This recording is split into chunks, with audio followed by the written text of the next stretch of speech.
今次又想分享下兩個喺 DSE Physics 入邊可以用到嘅技巧。咁第一個呢一個咧就係practice paper 入邊嘅第一頁 MC 第一頁嚟嘅。咁首先留意下，咁你應該要留意到嘅地方咧就係呢一個。咁呢個比較詭異嘅少少地方嚟嘅，咁就係話打個星嘅問題，咁牽涉到延伸嘅部分。咁點樣利用呢個技巧做題目咧？咁首先你要攞翻嗰5本教科書啦，咁然之後你每一個 topic 你寫翻清楚邊一個延伸，邊一個唔係延伸，咁你分清楚分好耐。咁然之後係做題目之前咧，咁就望下個題號前邊係冇打星啦。如果有打星嘅話咧，即係代表係延伸部分；冇打星就代表係絕對唔需要用延伸部分嘅。咁呢一種技巧就可以方便你做題目時，你思考一個問題用咩方法去做，你應該可以減少一半嘅時間㗎啦。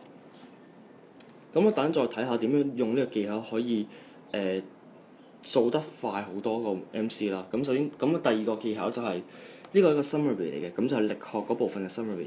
咁先睇翻我哋呢個就係我淨係寫咗係唔係延伸部分，即係 core 部分嗰個力學嗰4大 topic：motion 啦、force 啦、energy 同 momentum。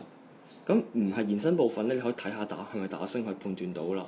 咁而家就講下點樣去判斷，如果冇打星嘅力學問題，你應該考慮係用呢4個邊一個方法去做個問題啦。咁第一個就係 motion。咁你見到我寫咗 condition、equation 同 quantities 嘅。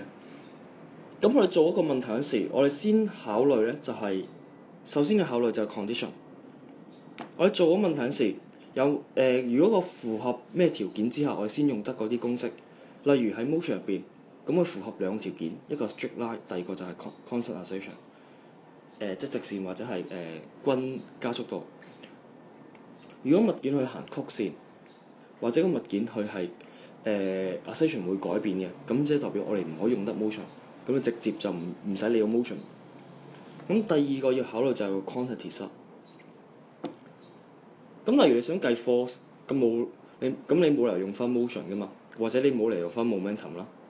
咁呢個就係你佢題目想叫你計啲乜嘢嗰時，咁你就要考慮個 quantities，咁你要對應翻你用翻乜嘢嘅 topic 噶啦。咁第三個先係 equation 嘅。咁例如我 given 咗 v 啦、u 啦同 a， 咁想叫佢計翻時間，咁應該諗到就用翻 v 等於加 at 啦。咁你唔會用翻下邊嗰3條噶嘛。咁好啦，咁考慮次序有1、3、2啦，咁然之後分析啦，咁我有 motion、force、energy 同 momentum。咁先睇下邊一個條件係最簡單。其實最簡單嘅條件就係應該係 momentum 嘅。點解 momentum 要可以用嘅條件就係 net force 係0同埋 net force 係0嘅啫。咁通常嚟講有2個 case 就係 collision 或者 explosion。咁 collision留意 collision 唔淨係2個波相撞先叫 collision， 任何2個物件掂埋一齊或者2個物件撞埋一齊都係叫 collision。咁 explosion 都係，咁唔係炸彈爆開先叫 explosion。咁任何物件爆開佢，咁都係叫explosion 㗎啦。咁第二個就係 energy， 第三個咧我就會將呢2個 group 埋一齊嘅。咁好啦，先睇翻我哋嘅點解我會 group 咗 energy 第二個部分咧？因為我見到係 motion 就 straight line， 咁如果唔係 straight line， 即係代表係我哋用 energy 啦。咁所以之前亦都有分享過一個就係，如果你見到個物件去行緊一個曲線嘅話咧，咁就代表我哋應該係用緊個 energy 啦。咁睇翻咁第三項點解會 group 埋咗 motion 同 force 喺一齊咧？因為通常啲問題嘅話都會係將呢2個係黐埋一齊考你嘅。咁舉個example，咁就例如一個 block， 佢原先嘅 velocity 例如係 u 等於1啦，咁例如我 given 咗個 friction 係1啦，咁靚啲啦。咁例如個 mass 都係1啦。咁你知道個 acceleration 係1㗎嘛？點計啊？用翻 force 去計咯。咁用翻嗰個喺個 table 入邊，咁個物件個 net force 係 friction，咁個 net force 係 friction，咁 mass 係1，咁你除翻出嚟 acceleration 係1啦。咁而家可以計到啲乜嘢咧？可以計翻時間㗎嘛？時間係乜嘢意思？就係代表佢停低之後個時間啦。咁用翻 v 等於 t 啦，咁最尾個 v 等於0啦。咁時間就代表係代翻落去，咁個時間1啦。咁但係留意個 a 咧就要代翻負1先可以計啱個數嘅。咁然之後計翻個 displacement，咁你都可以用翻UT 加翻二分 AT square 啦，或者 V square 等於 U square 再加 2S 啦，咁其他都計晒出嚟啦。咁你見到呢條問題咧，你 motion 同 force 係黐埋一齊用㗎。好多時啲past paper 都係咁樣㗎。咁佢一係就係 motion 加 force， 一係淨 energy， 一係淨 momentum。好啦，咁而家再重複一次，咁你考慮個條件就第一個，睇下係咪撞或者係咪 collision， 咁用翻 momentum 先。如果唔係撞或者 collision，如果唔係撞或者 explosion 嘅話，就用翻第二個，就睇下係咪有曲線。如果係曲線就可以用 energy， 如果唔係曲線，你都係可以用 energy 嘅。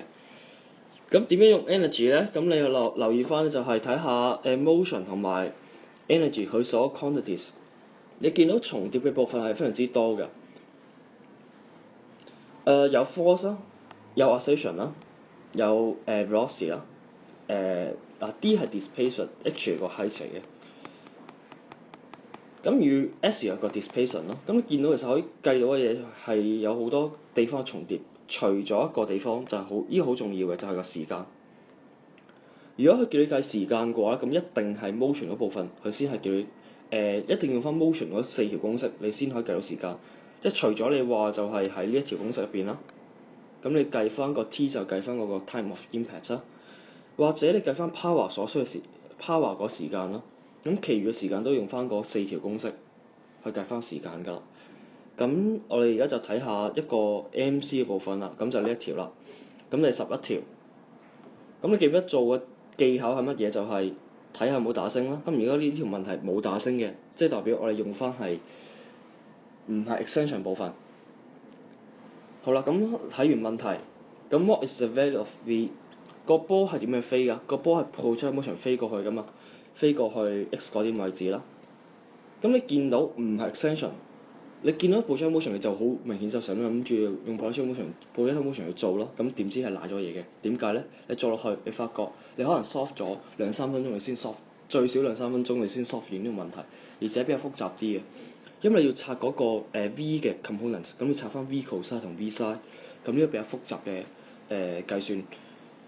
咁如果用咗我啱啱講所教嘅技巧，第一個就係用翻睇有冇打星。咁而家呢個問題冇打星嘅，即係代表佢係一個唔係 extension 部分啦。咁第二個睇下呢個咪爆炸或者係collision， 咁當然唔係啦。佢空中入邊個波喺空中入邊，佢都冇撞到任何嘢，或者佢個波都冇爆炸出嚟啦。咁第二個你見到佢行一條係曲線嚟嘅，即係代表你係應該用翻個 energy 啦。咁條問題其實你應該分析得好簡單嘅，因為你想像到嗰條 path 係乜嘢，咁即係代表之後曲線。咁你見到曲線，咁就應該就會用到 energy 啦。咁所以呢個問題就用 energy solve 啦。咁佢叫你計翻 velocity v 啦。佢喺呢點位置嘅速度係 x 位點速度就17。咁用翻 change in ke 等於 change in p 啦，即係就loss in ke 等於 gain in p 啦，咁就應該可以一條公式就 solve 到呢個問題啦。咁今次就分享咗咁多啦，拜拜。